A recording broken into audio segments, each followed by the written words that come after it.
पिता के किए अपमान का जिम्मेदार उसने खुद को माना। उसने सेठ से कहा कि वह गाय नहीं दे सकता।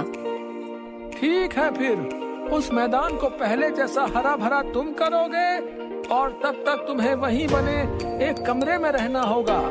चंदन मान जाता है। सुनकर उसके पिता को पहले गुस्सा आता है, लेकिन फिर कुछ सोचकर कहते हैं, भगवान सब अच्छे के लिए करते हैं।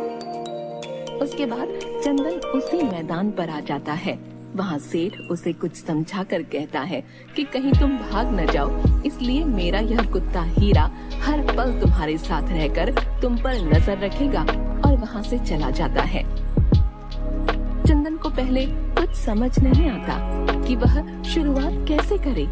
थोड़ी देर बाद वह सिगरेट पीने लगता है। तभी आवाज आती है, इसे फेंको, मेरा दम घुट रहा है। चंदन ने आसपास देखा कि आवाज कहाँ से आ रही है और फिर से कश लगाने लगा। दोबारा वही आवाज आने पर चंदन पूछता है, कौन हो? कहते हुए उसकी नजर हीरा पर पड़ती है। वह उसे ही घूर रहा था। अबे ऐसे क्या देख रहा है? सुनाई नहीं देता क्या? मेरा दम घुट रहा है, फेंक इसे। तू बोल रहा है? कुत्ता होकर इंसान की बोली बोल रहा है? हाँ, तुझे मेरी बात समझ आ रही ना? एक कुत्ते की बात कुत्ता ही समझ सकता है और कोई नहीं। यहाँ तेरे सिवा कोई मेरी बात नहीं सुन सकता। तूने मुझे कुत्ता समझाया क्या? और मत कर, जाकर काम कर, काम चोर कहीं का। अबे बंद कर, इतनी बदबू आ रही है इससे। अच्छा तो दूर चला जा, मैं तो पीऊंगा। पी कर दिखा, फिर बताता हूँ।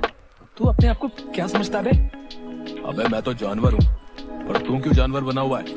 इंसान है, इंसान की तरह रहे। दारू पीता है, सिगरेट पीता है। छी, इतनी बदबू आती है तुझसे। अबे बंद कर अपना मुंह, कुत्ता होकर इतना सुनाता है। तू बंद कर दे ये सब, वरना काट लूंगा। वैसे भी तेरा पिछला हिसाब रहता है। कौन सा?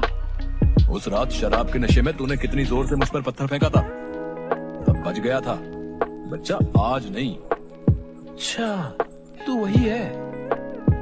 चंदन को याद आ जाता है कि कितनी मुश्किल से उस रात इसने अपनी जान बचाई थी।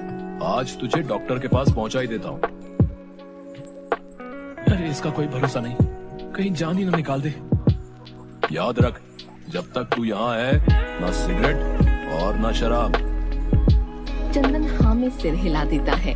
उसके बाद वह मैदान पर घास उगाने के लिए जी जान से लग गया। करीब 2 महीने बाद सेठ काशीराम वहाँ आता है। वह देखकर हैरान रह गया। उसे यकीन नहीं हुआ कि यह वही उजड़ी हुई जगह है। मैदान के चारों ओर क्यारियों में रंग बिरंगे फूल खिले थे। इसके बाद हरी घास और बीच के पूरे मैदान में मौसमी सब्जियां लगी हुई थीं। वाह चंदन, तुम्हारी मेहनत रंग ले आई। मुझे तुमसे ये उम्मीद नहीं थी। बहुत खूब।